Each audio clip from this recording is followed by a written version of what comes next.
And then I'm going to make Steve.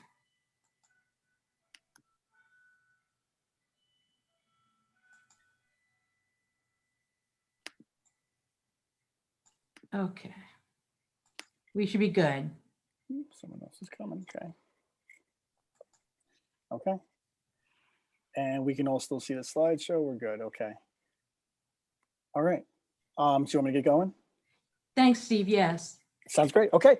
Hi, everybody. My name is Steve Alcade. I am the Reference and Technology Librarian at Rogers Memorial Library in Southampton. I have had a lot of coffee. So if I start going too quickly, tell me to slow down, and I absolutely will.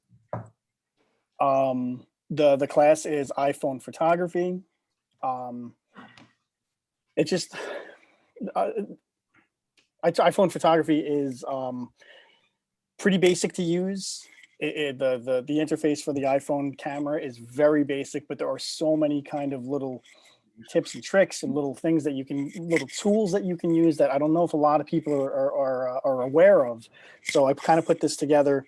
The way it pans out is we're going to begin with some basics, which is just basically going to be me showing you the interface of the camera, and then you kind of breaking down what each tool is and what it does. And then at the end, I threw a couple of kind of cool tips and tricks in there as well. Okay, so if anyone has any questions, don't hesitate to let me know. Otherwise, we'll get started. Does anyone have any questions before we begin? No? And everyone can hear me. Actually, Steve, sorry, this isn't so smooth, but can you give me permission to record? Somehow I lost it. Oh, yeah, sure. Do you want me? It looks like it on my end, it looks like it's recording. Okay, great. That's perfect. Let me double check that. Thank you. No worries. Yeah, there's a cloud with a dot. I'm assuming. Okay, perfect. Right? That means it's recording. Yeah. Okay. All right, thanks. I'll keep an eye on that. Okay. Okay. Okay, so we'll get started. So there's the iPhone camera. There's a saying that the best camera is the one that you have with you. Basically, any camera you have with you is good enough to take a picture. Nowadays, most of us have cameras on us all the time because we all have our iPhones on us, even if it's an Android. Obviously, this is more geared towards, specifically geared towards iPhones, but everything we need is in this supercomputer that fits in our pockets. And one of the biggest components of that is the camera. So I'm sorry, bear with me. This class in particular, it doesn't matter if you're brand new to this or an expert at it.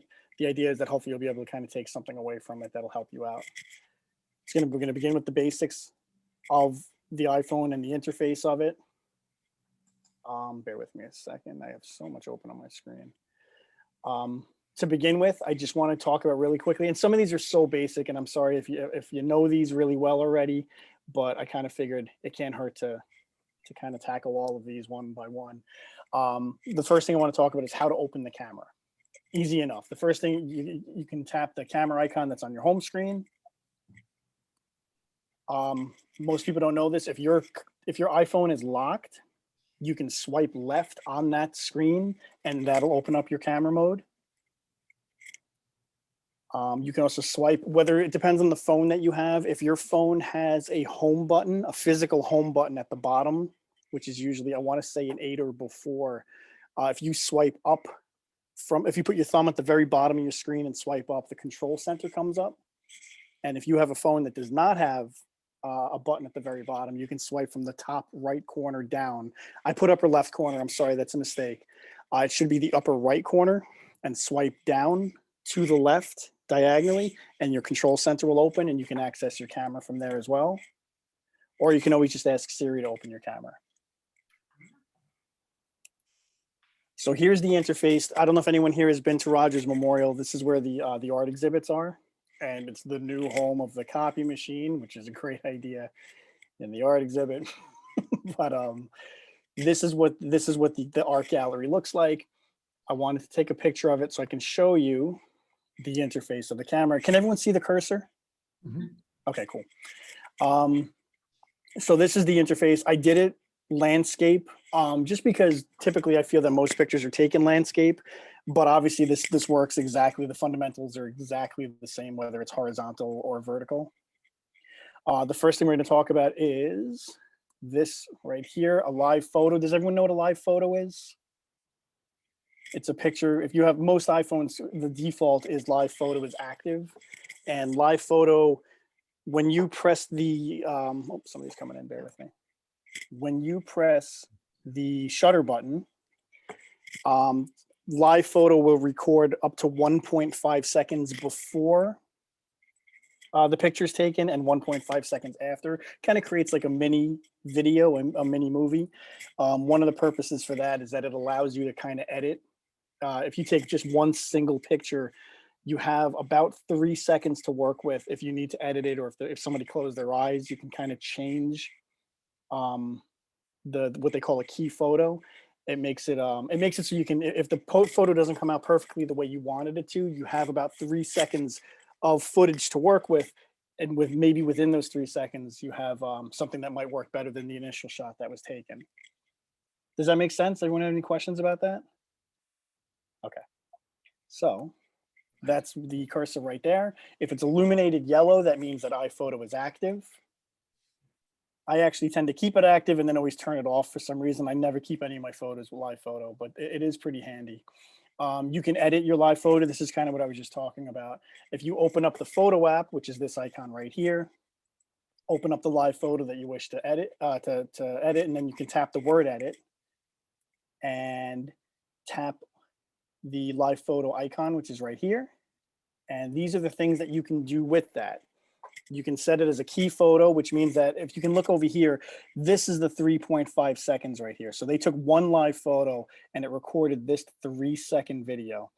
And if I don't like the way that the photo came out, let's say that the photo came out like this icon over here, this frame, and I want it to be this frame, I can change this. I can make this the key photo, and that becomes the image now. You can trim it as well. If you want to keep it as a video, you can trim it. They have these sliders right here and right here. So I can keep this as a 3-second video if I want to, and I can make it a 2-second video. I can make it a 1-second video, whatever the case may be, just by clicking and dragging these closer to the image that I want. You can make it a still. You can make it a completely still photo. You can turn any live photo into a still photo just by clicking the button down here. And then up here, turning this off. And you can also, when you make a live photo, that photo will have audio. So you can keep it as a live photo, which is again a 3-second video, but you can take the audio out by clicking on this sound icon here. And that'll keep it a live video, but it'll turn off the audio. And then when you're done with everything, you just tap done down here and it'll save it however you edited. Any questions? Interesting. Go ahead. I see one in the middle. What do you got? I'm sorry, I'm not sure of your name. Okay, Vivian. Vivian, hi. If you change the key photo to something in the middle, you haven't shortened the live photo, have you? Nope, it still maintains the 3 seconds. Okay. Unless you edit the time with these sliders. But just changing the key photo will not change the duration of the video. Okay, that was a good question. Any other questions? Yes. What's the difference between a key photo and a still photo? The key, okay, that's a good question. The key photo is kind of like the thumbnail. So when you're going through your library, it won't have all of these images. It'll just have the key photo, and that's how you know which image it is, or that's how you know which live photo it is. A still photo is just a still photo with no audio or video to it. Does that make sense? Yes, it does. Cool. So yeah, you can change it. And so you can, if you decide to make a live video into a still video, you can, a live photo into a still photo. Changing the key photo before you do that will change the still photo completely to whichever one of these you want it to be. So that's one of the main purposes of it, is if somebody blinked or if something happens, somebody falls down in the background, whatever the case may be, you can change that key photo to a more perfect key photo that you might be looking for. All right. And again, if anyone has any questions, don't hesitate to interrupt. I see some of you, but I don't see all of you. So even if you don't have your video on, just unmute and tell me you have a video, a question. And again, there's the live photo button right down there. So now we're going to talk about how to access the toolbar, which is this right here.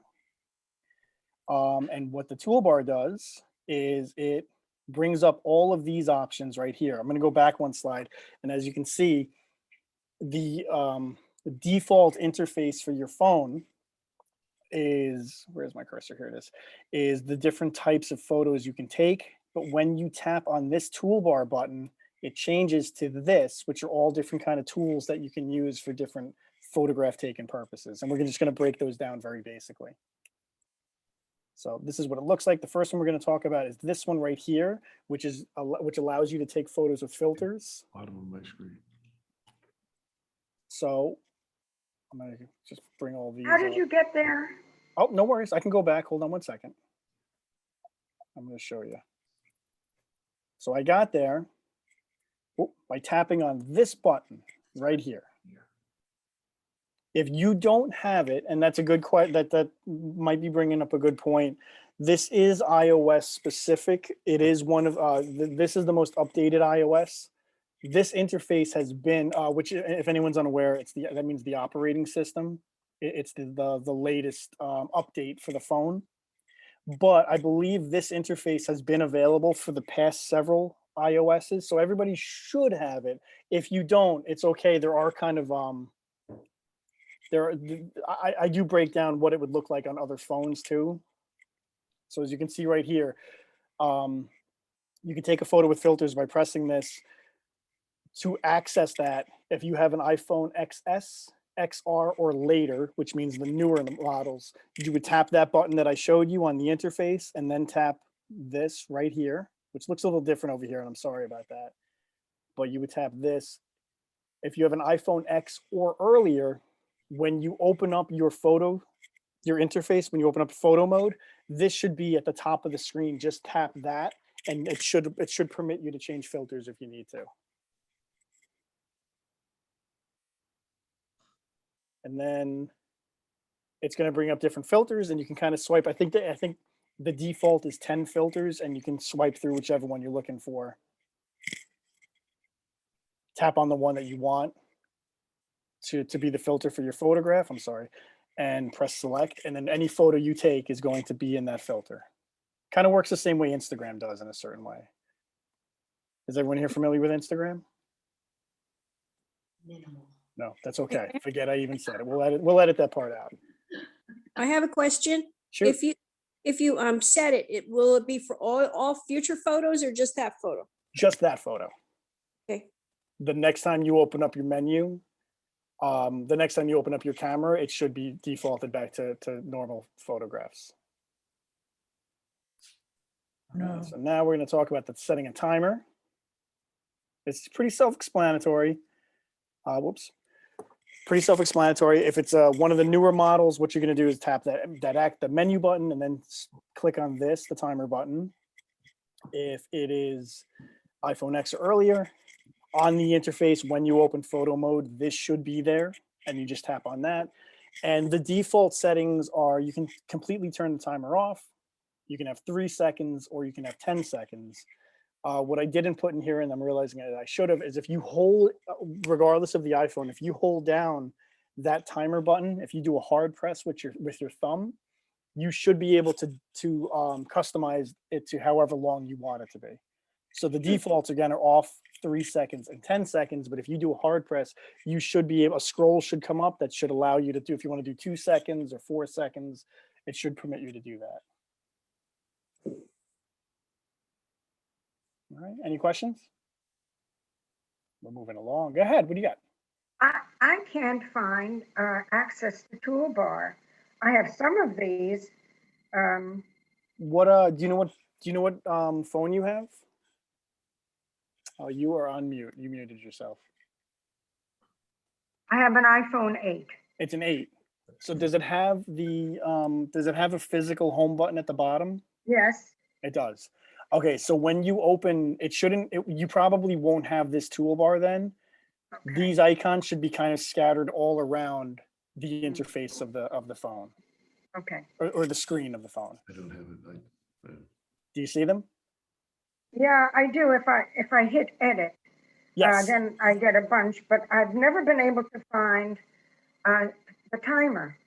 And I would like to use the timer, but oh, wait a minute. Oh, Did you find it? I don't know. I'm doing a lot of things here. I am not liable for any broken phones at the end. Okay.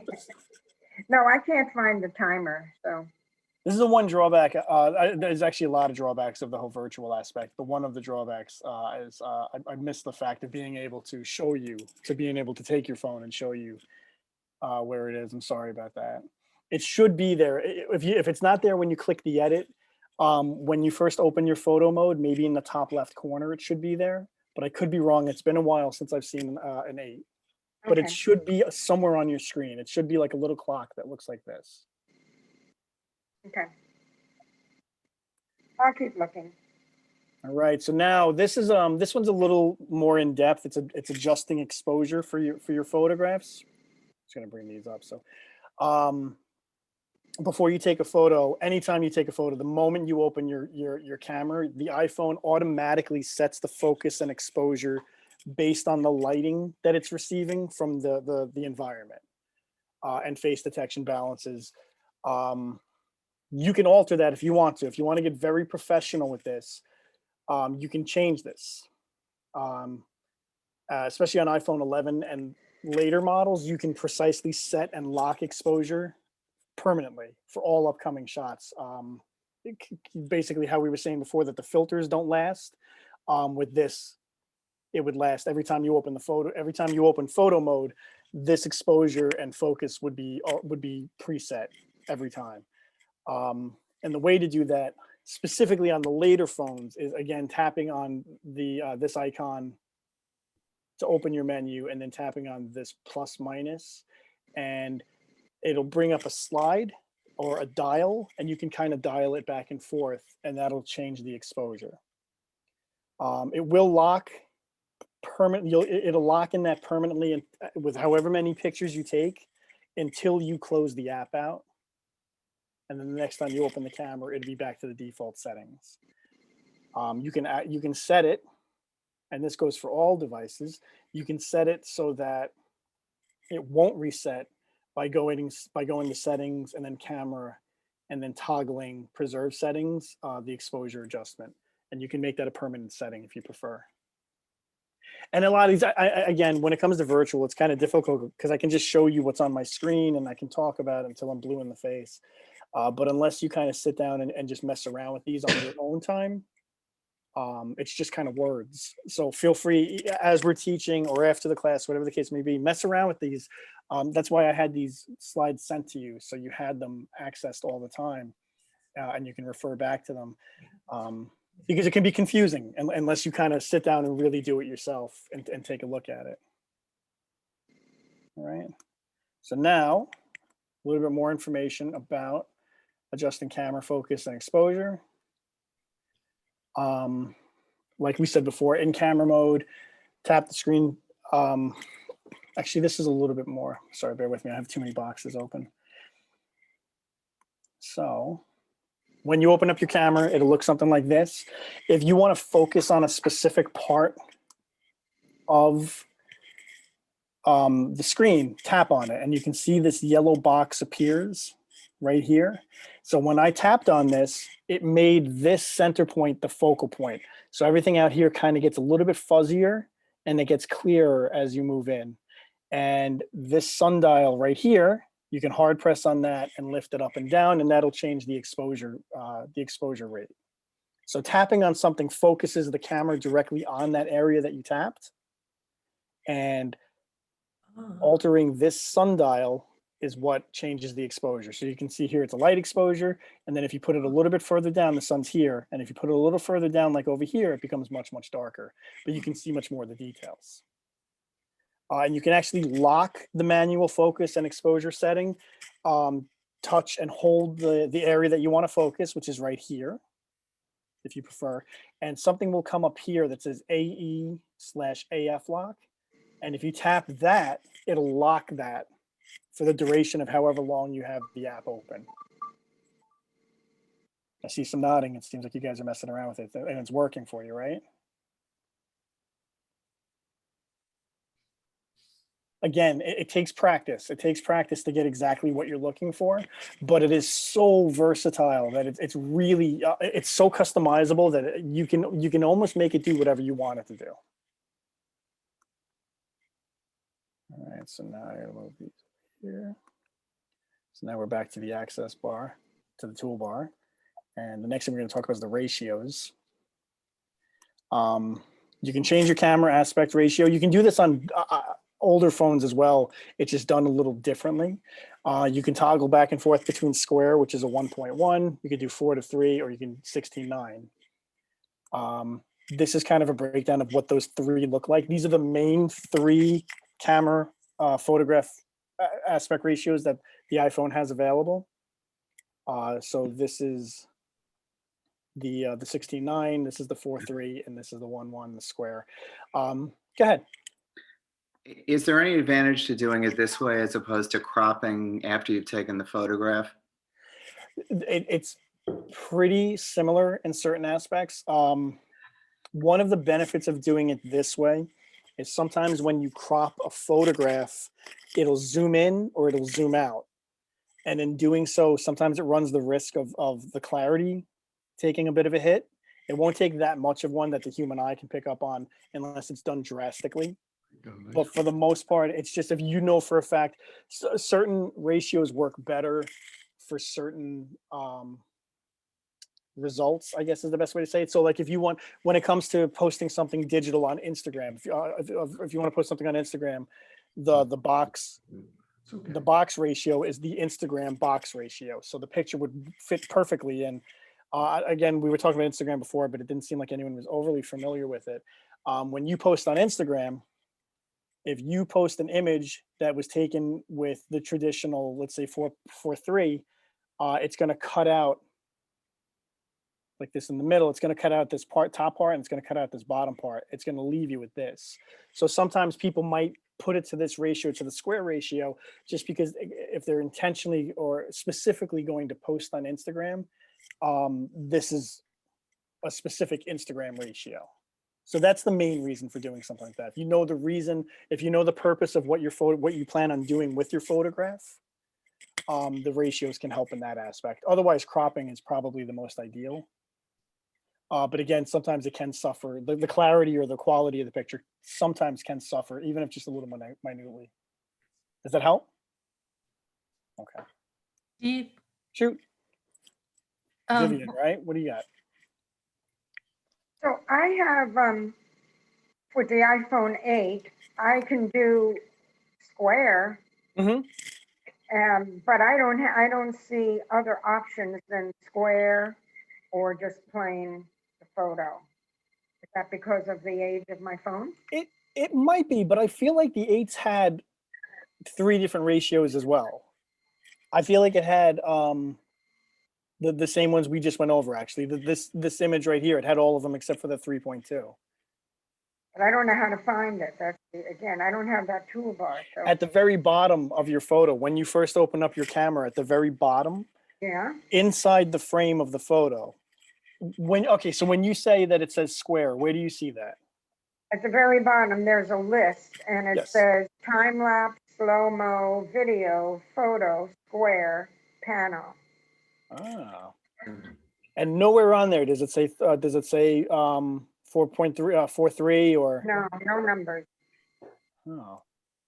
That I'm not entirely sure about. I'm sorry. Okay. When I was doing the research on this, again, it's been a while since the last time I've seen an 8.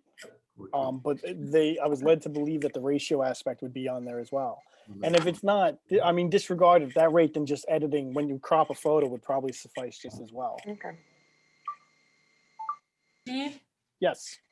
so Judith asked, she has an 11. Okay. And she says she has all the icons except that one. Is it also in the updated iOS only? At that rate, it might be. I didn't think it was, but it seems like it's very possible that it is at this point. Yeah. Thank you. No worries. I'm sorry about that. Yeah, and that's one of the drawbacks when it comes to specifically teaching classes that have to do with iPhone or any type of like Apple device, or I guess any device in general, is it kind of is contingent on the iOS that everyone's operating on, or the operating system everyone's using. If you haven't updated in a while, then chances are some of these tools might not be there, or it might look different for you.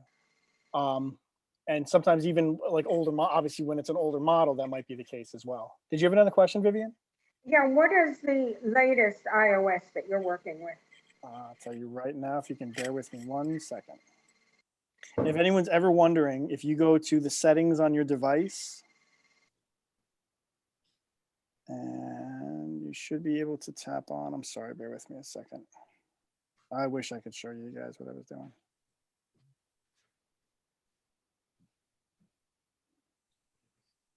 Very interesting. Does anyone have, mine's not coming up. You should be able to click on about my phone, but for some reason, of course, that's not working for me at the moment, but I am in a room that doesn't have a lot of, here we go, we're gonna go to general, here it is. Okay, general and about. So right now, the most current update is 14.4.2. Okay, I have 13.1.3, so So maybe it's that's why I don't have some of That these is things. possible. It might be because it's an older model and it might not be on the most current iOS. That is very possible. Again, if you ever want to check, just go to settings and scroll until you see general, tap on general. And in general is going to be something that says about. If you tap on that, the second thing down should tell you what software version you're operating on. And that's possible. That is possible. It is so, the problem with phones again is that they're so customizable, is that if we're all operating on different operating systems, we're all probably seeing different things. Go out. Can you put the grill back? We should take. All right, so now back to the access toolbar. Here's live photo. I'm not going to go into it because I pretty much did that already, but this is how a quick way you can toggle it on or off. And then here is the flash. You can set that on or off as well at the very bottom down here. Okay, so now back to this toolbar. You can also, this interface, you can also toggle the flash on and off by clicking on this button right here.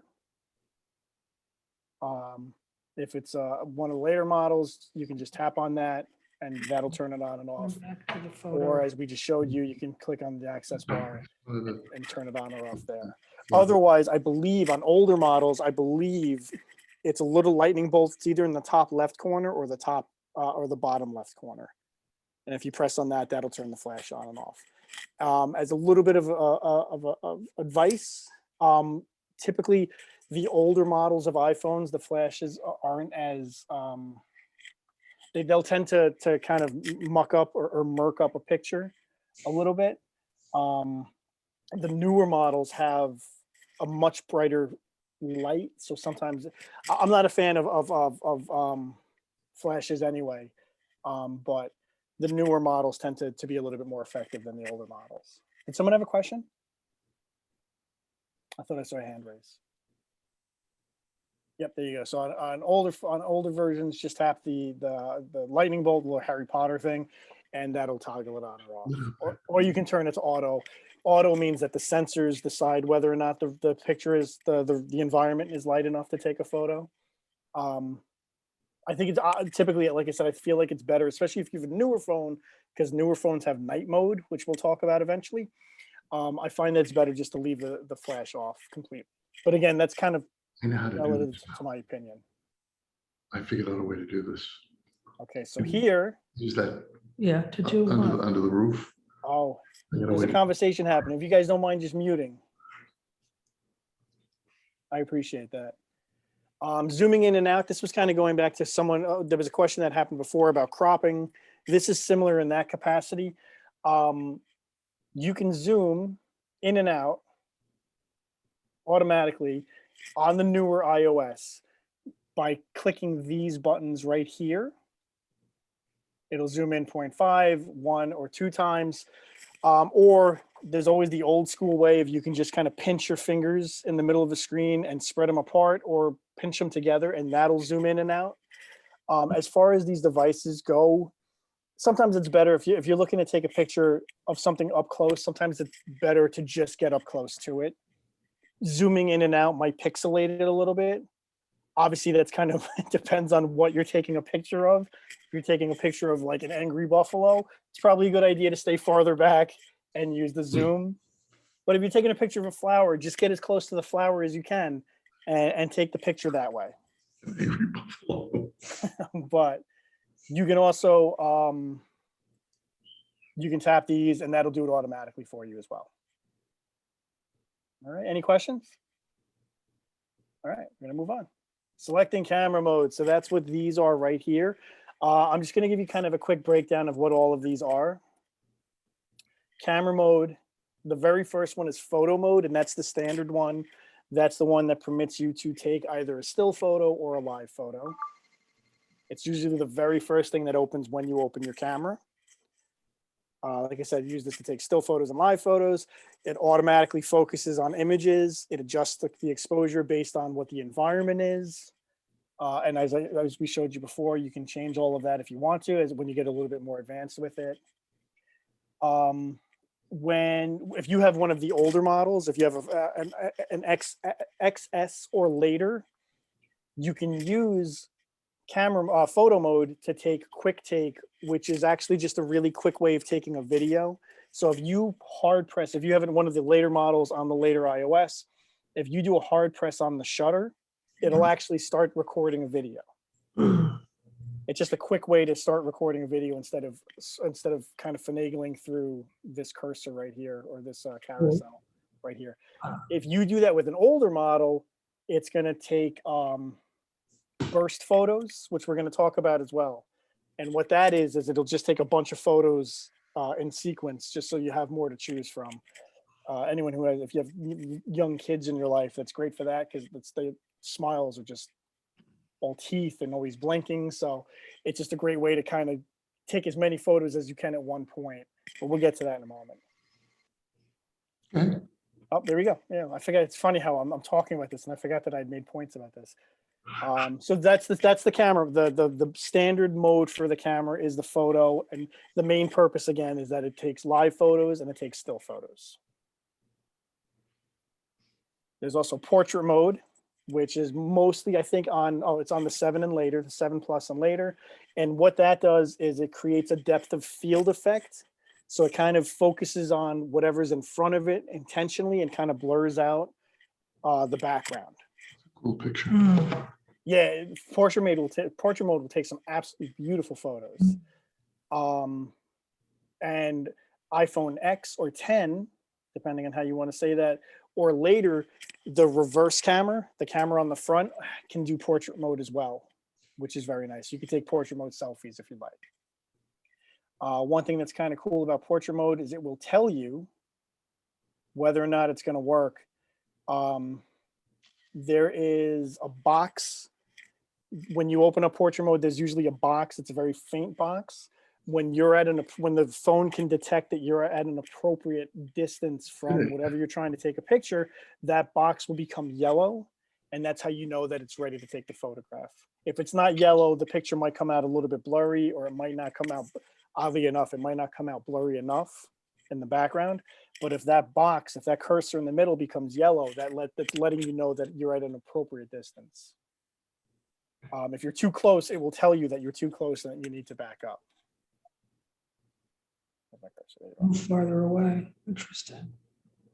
And that's just a little bit more in depth about the lighting effects and whatnot, but you can read that on your own. I have an iPhone 8. You should have portrait mode. I don't have it. Does it not? Could it only be if it's at 8 Plus I or was gonna say 7 that's very, Plus? very possible, because the 7 didn't have it, but the 7 Plus had it or has it. So it is very possible that the 8 doesn't have it, but the 8 Plus might have it. Okay. I think from 10 on, all the phones had it. I'm sorry, Vivian, this has not been working out well for you. I'm very sorry. No, it's working out very well, because it's teaching me what I do have and how I can improvise. Sure. It's fine. That's a good way to look at it. I like that optimism. Okay, so the next one is Pano, which is what's the word I'm looking for here? I have a hard time. Panoramic. Thank you. It's just a way that you can, if your landscape or something that you're trying to take a photo of isn't fitting into your frame, then you can just do the panoramic. It'll give you a guide bar in the middle of the screen, as you can see. Kind of slowly follow that along. It'll take constant images every few frames, and then when you're done, you'll have a panoramic. If you want to go the other way, you can just tap on the arrow, and it'll reverse the panoramic. It'll go the other direction. Great for taking kind of landscape shots, or landscape more predominantly than anything else. Good picture, but Try to keep the arrow in the lines, otherwise you'll get some very nightmare fuelish type of images at times if you go outside of the lines, but they can be very funny too. So yeah, gotta go the other way to get it to move. Oh no, it's moving. all right, now we have video. Okay, so when you go to video, as you can see down here, the shutter becomes red to let you know that you're in video mode. Tap it, it'll start recording. Tap it again to stop recording. You can edit your videos by tapping edit, or if it has this icon, you can tap that instead. And much like the live photos, you can edit the length by moving the sliders back and forth to whatever desired start and stop time you want. You can play your edited video to make sure it looks like you want it to look. So you can move the sliders to whatever duration you'd like, and then press play, and that'll show you what that new edited video will look like. And then when you're done, you tap done, and it's going to ask you if you want to save it, if you want to save it as a video, or if you want to save it as a new clip. And what that means is, if you save it as a video, if you click save video, it will overwrite the previous video, and this will kind of take its place. Or you can save it as a new clip, which will mean you'll have two versions of it, the longer version and the edited version. And you can always undo it by tapping revert and then revert to original. And much like photos, you can add filters, you can rotate. One thing that's new in the newer iOS is that they never did before is you can now crop videos too, which is great. That was never an option until relatively recently. But again, just like photo, I'm sorry, you can edit the videos exactly the same way. You can put filters on them too, which is kind of cool. There's a cool noir filter that makes it look kind of grainy, which is something. I have a son who makes a lot of home movies, and he tends to do it in these really kind of creepy paranormal activity type of filters. And if you don't like the changes, you can always click cancel, and then it reverts back to the absolute original.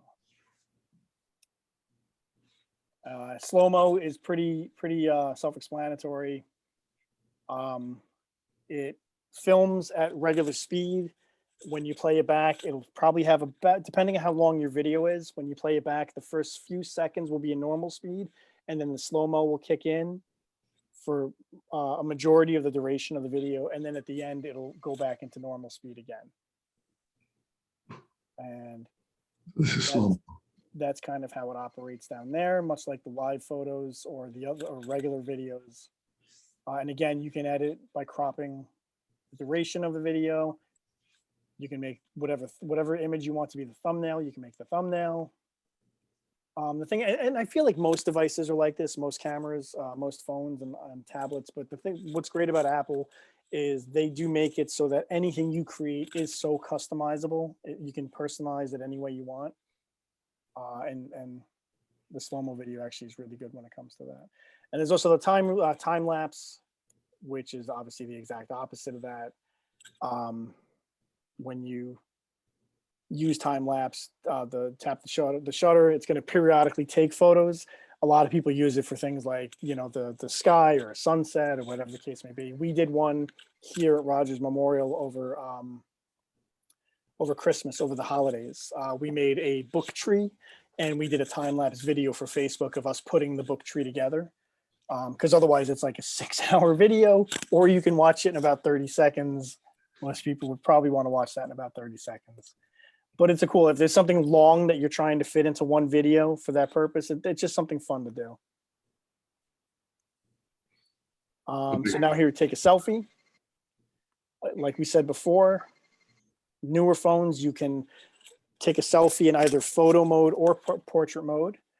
And the way you do it is just by tapping that button right there. That'll turn on the reverse camera, which is usually located somewhere up here on your phone. Just keep in mind that typically, and it's getting better as these devices get older, as they update these devices and make them better and better, that the front facing camera usually doesn't have as good a quality as the rear facing camera, as the actual camera lens. Especially on the newer devices, they're up to like 3 or 4 lenses on some of these, whereas the front facing only has the 1 lens. So just keep in mind that if you're doing the selfie version, or if the camera's facing you, the clarity might suffer a little bit. Technically. So this is just a breakdown on how you can Go setup. take a selfie. Switch the camera. The older versions have the icon looks like this. It looks like a camera with this kind of rotating arrows. Hold the phone in front of you in case you were not aware of that. iPhone 11 models and 12 models, you can tap the arrows. There's they kind of look like this in a way. There's arrows inside the frame, the picture frame, and that'll decrease or increase the field of view. So you don't have to zoom in on your own. You can just tap that and it'll kind of zoom in automatically on you. Tap the shutter button, or you can, I'm not sure if anyone's aware of this, but you can use the volume buttons to take a picture as well. All iPhones do that. If you have your camera open, and sometimes you just can't access the shutter button. If you tap, I think it is the volume up button. I could be wrong about that, but it'll act as a shutter instead.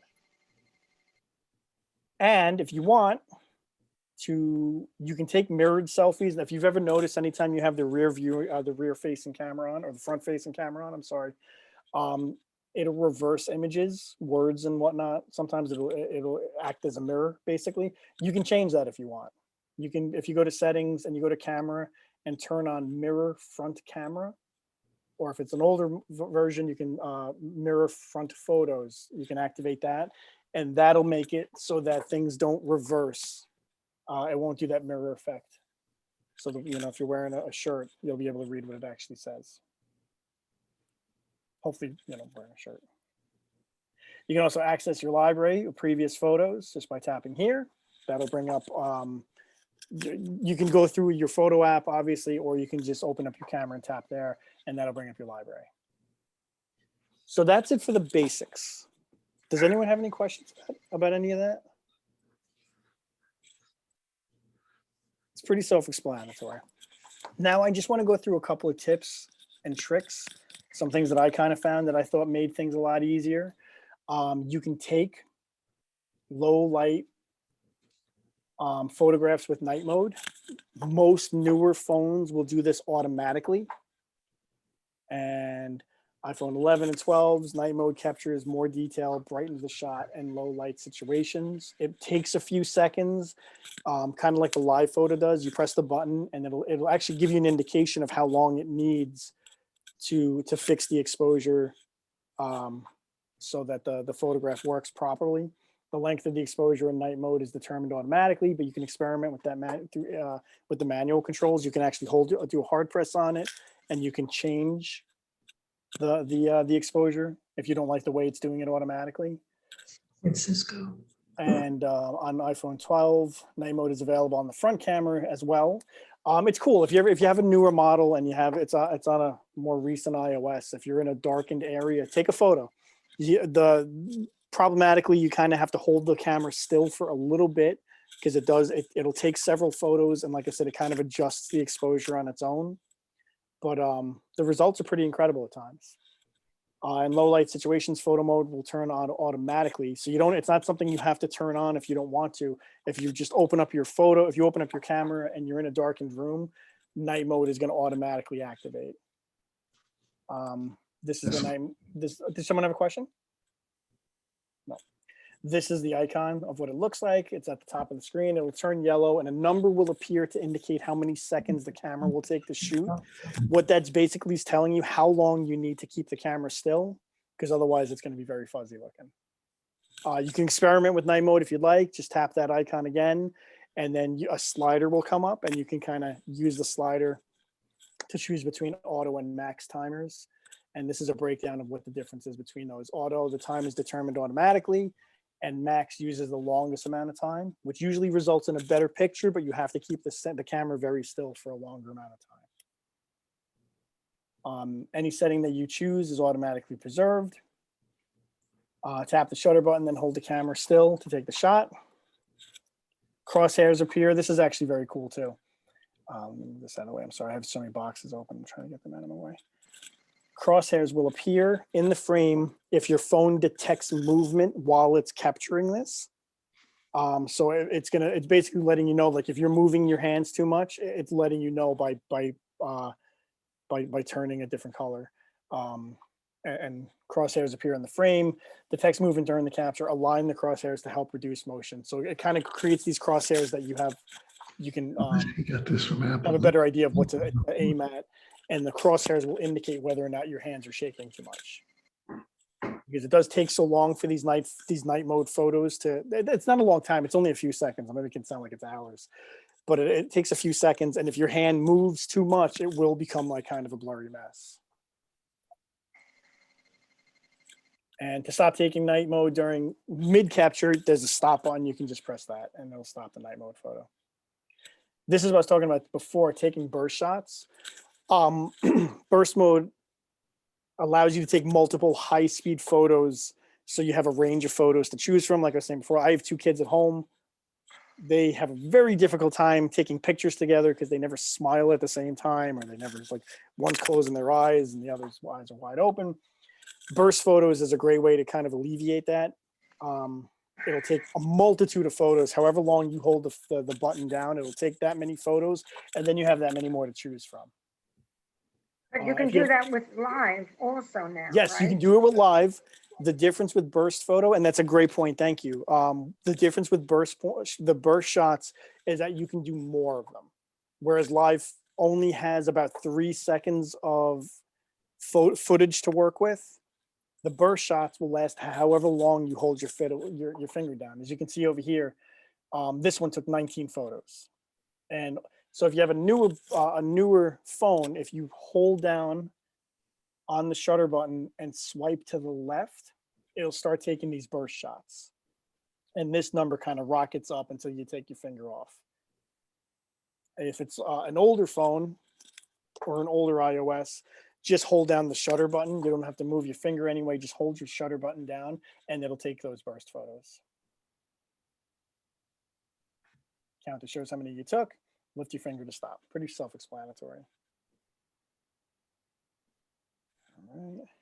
And when you've taken burst photos, they will store in your library. To select the photos you want to keep, you would open up your library, you would tap on, it would show up just like a live photo. It would show up as just the one key photo. Tap on that and all of the burst photos will come up, and then you can pick which ones you want to keep and which ones you want to delete. It's pretty self-explanatory in that capacity. I don't want to inundate you with all of this, but you can delete an entire burst as well.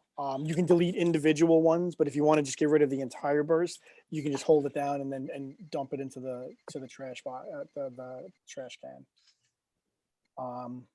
And you can also change it. I thought this was very cool. You can change it so you can do burst photos just by holding the up volume button on your phone. Obviously, you would have to open your camera mode first.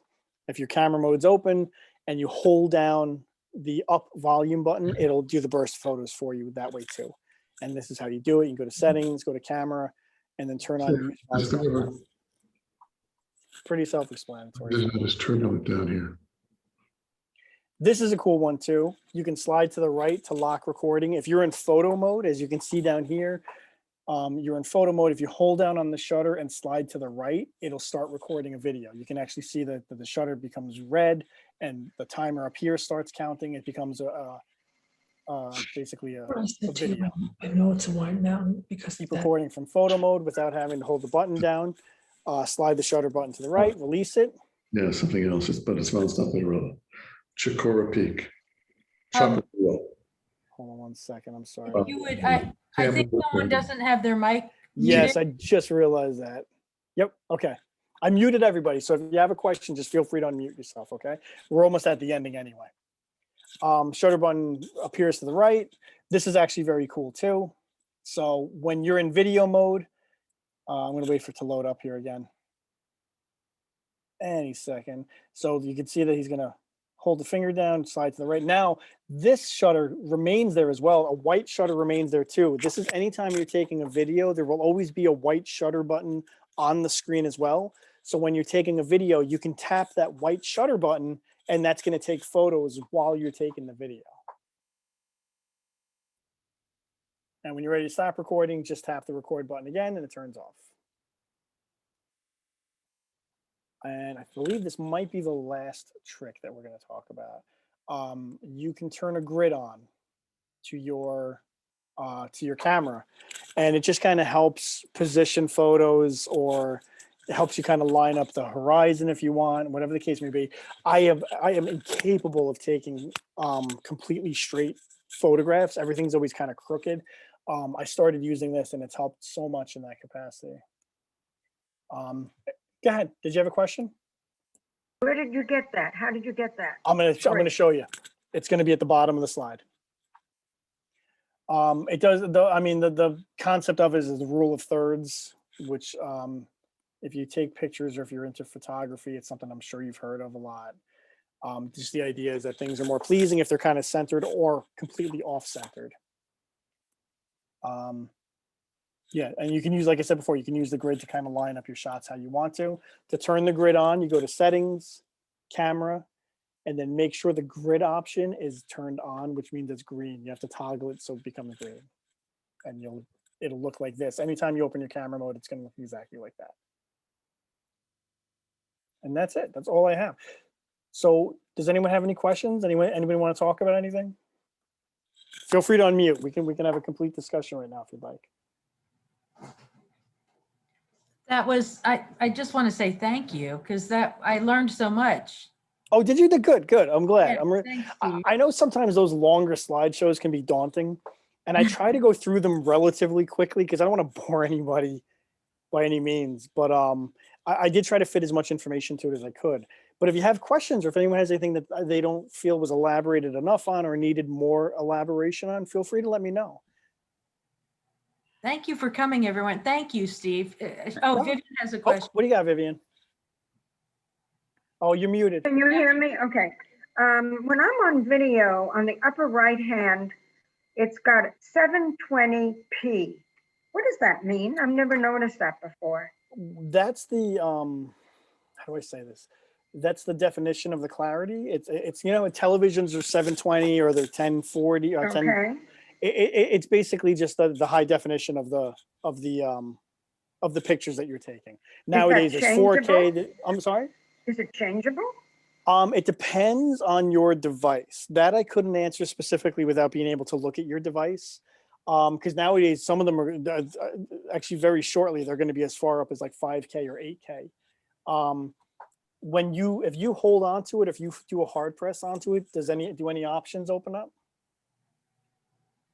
It might it might just be that the lenses on the camera are 720p. Okay. Which is pretty great though. It's nothing to sneeze at by any means. It's 720 is, I mean, whether or not it's true or not, I don't know, but I'd always read things that the human eye can't really pick up anything beyond 1040p anyway. So whether or not that's true, I don't know. I don't know why they would make device. I guess we're going to buy them either way. Go ahead. Do you do iPad instructions as well? I do. We can. I'll speak with Jocelyn. Maybe we can set something up with that as well. We'll They talk. are pretty. We love having Steve, so we'll have him back. I appreciate that. Thank you. I love working with you guys. I really do. And if it helps, the iPad is usually pretty similar to the iPhone. They usually function pretty similarly. There are some differences, and there's some apps that only work on iPad or only work on iPhone. But for the most part, they're pretty similar. But we can absolutely, like I said, I'll speak with Jocelyn and we'll see if we can set something up. Where did that come from? Look at that. And we're getting some nice thank yous, Steve. Oh, Thank you. Thank So, you very much. I really thank- appreciate that. Thanks everyone for coming, and don't forget that you have a PDF, and if you have any questions or need anything, just send me an email, or and you Yeah. got Steve's email too, so. Absolutely. I have my email there. Do not hesitate to contact me if you need anything. Just let me know that you were in this class so I have some frame of reference. Okay. All right. With that, I'll say thank you again and good night, everybody. Thank you.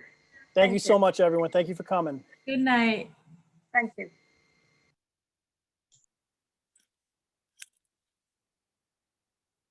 Take care, everybody.